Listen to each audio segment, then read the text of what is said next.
I had been driving for Spark Driver for about 6 months when this happened.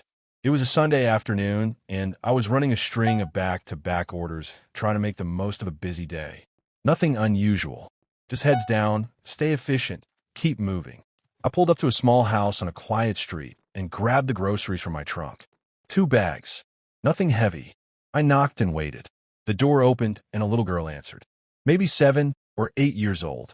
She looked up at me very seriously and said her grandpa had sent her to get the door because he was finishing something important in the kitchen. I handed her the bags carefully, and she took them with both hands like she had been trusted with something very valuable. Then she looked up at me again and said, "Hold on 1 second, please." She disappeared inside and came back 30 seconds later with a small Ziploc bag.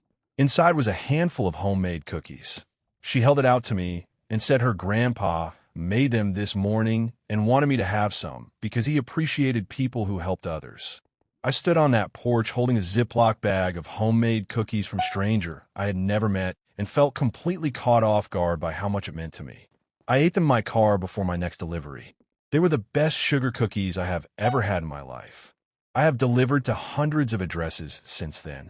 I still think about that little girl and her grandpa every time I have a rough day on the road.